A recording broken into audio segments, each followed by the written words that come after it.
A reading from the second book of Kings.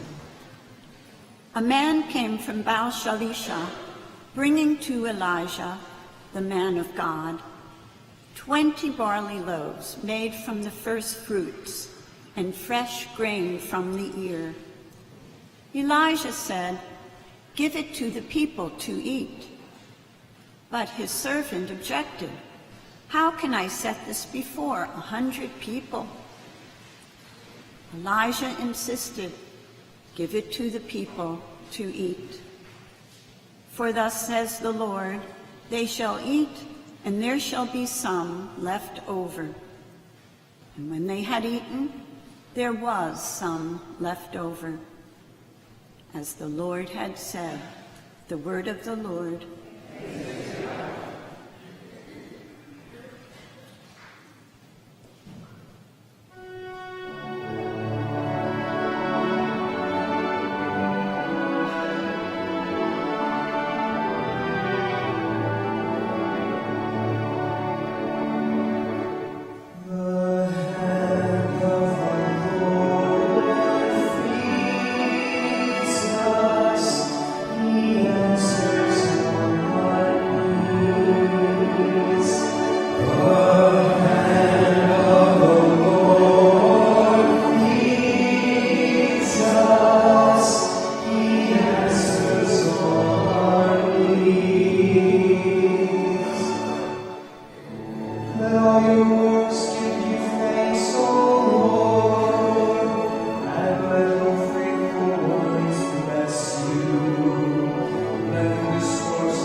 A reading from the letter of St. Paul to the Ephesians. Brothers and sisters, I, a prisoner for the Lord, urge you to live in a manner worthy of the call you have received, with all humility and gentleness, with patience, bearing with one another through love, striving to preserve the unity of the Spirit through the bond of peace. One body and one Spirit, as you were also called to the one hope of your call. One Lord, one faith, one baptism, one God and Father of all, who is over all and through all and in all. The word of the Lord.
The Lord be with you. A reading from the Holy Gospel according to John. Jesus went across the Sea of Galilee. A large crowd followed him because they saw the signs he was performing on the sick. Jesus went up on the mountain, and there he sat down with his disciples. The Jewish feast of Passover was near. When Jesus raised his eyes and saw that a large crowd was coming to him, he said to Philip, "Where can we buy enough food for them to eat?" He said this to test him, because he himself knew what he was going to do. Philip answered him, 200 days' wages worth of food would not be enough for each of them to have a little. One of his disciples, Andrew, the brother of Simon Peter, said to him, "There is a boy here who has 5 barley loaves and 2 fish, but what good are these for so many?" Jesus said, "Have the people recline." Now there was a great deal of grass in that place. So the men reclined, about 5,000 in number. Then Jesus took the loaves, gave thanks, and distributed them to those who were reclining, and also as much of the fish as they wanted. When they had had their fill, he said to his disciples, "Gather the fragments left over, so that nothing will be wasted." So they collected them and filled 12 wicker baskets with fragments from the 5 barley loaves that had been more than they could eat.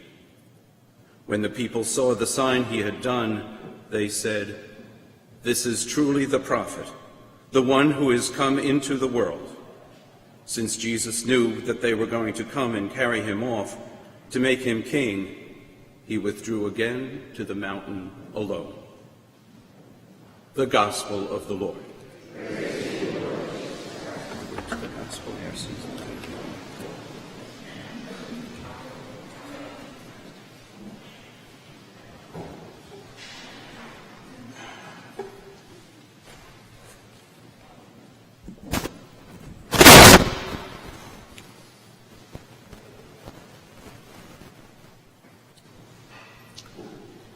About 2 days ago, the governor of the central bank in Ireland, who is the main regulator, or supposed to be, of finances, made a speech in which he said that what needed to happen in Ireland was that, given that times were so good, there needed to be more tax on properties and more tax on savings, in order that we generate surpluses for the bad times. Now, what do you think are the chances of the government listening to that?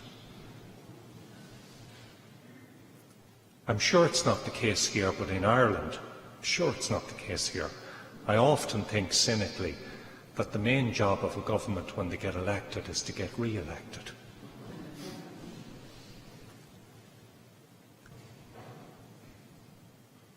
And this is certainly what's needed in Ireland, but it's not what's wanted. It's what's needed, but it's not what's wanted. And I say this because I thought of it when I read this Gospel.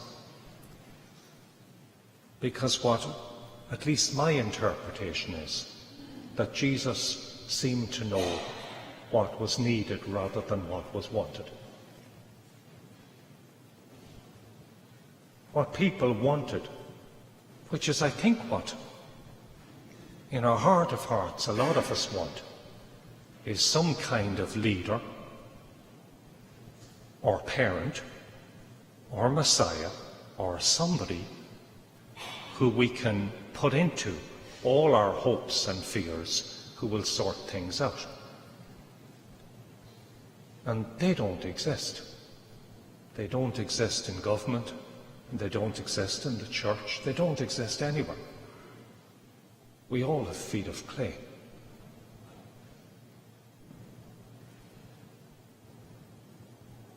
But Jesus, who perhaps didn't have those feet, at the same time was aware that actually he didn't want to take this on. And he wasn't going to meet what people wanted again and again, a constant handout of food, or a constant giving of signs that would only generate a want for another sign and another sign and another sign. And then people would never grow up. There's something infantile about it. But I think more than that, what I sense he probably knew is that when people wanted signs, what they wanted was certainty. They wanted sureness. They wanted somebody to leave them without any doubt and without any anxiety and without any ambiguity. Now we have it. Now we're right. This is the proof, and we've got it. And now that we've got it, we need to hold on to it. And it's infantile. But it's a very deep human want.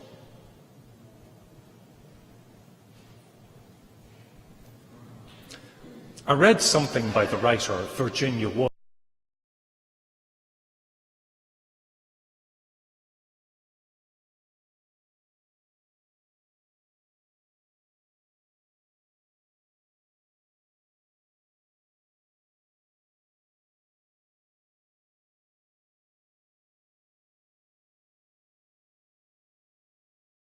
A couple of days ago.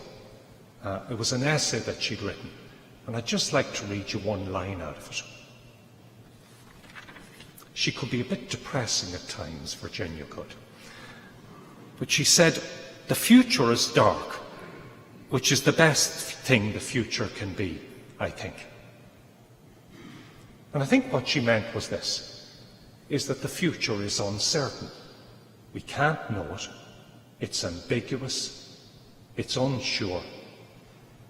And actually, the mark of an adult is being able to cope with uncertainty and ambiguity and unsureness and not knowing the future and being able to cope with that.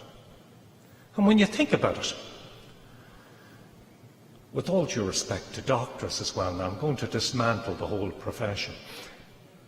When we go into a doctor and they tell us there's something wrong, and we say, "So, will I be all right in a week, or will this happen, or will that happen?" If they're being honest, they'd say, "Well, I hope so, but I don't know." Because they don't. Most of us in our lives are feeling our way in the dark.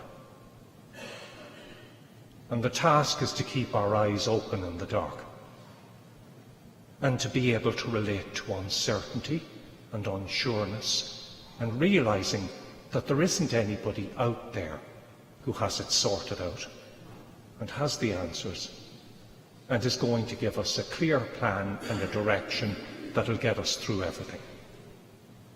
That's infantile. And that's why Jesus went off into the desert, because he wasn't going to have that put into him and projected into him, as the psychologist said. He wanted to leave people where they were.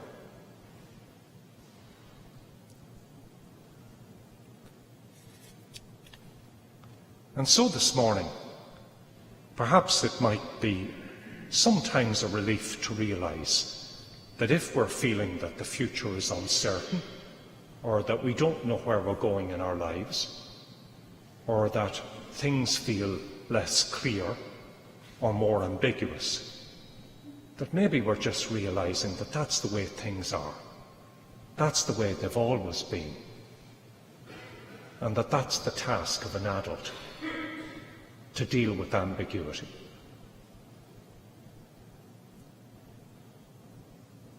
And our task is to try and cope with that. And we're more likely to find God in those moments than we think we're looking for certainty.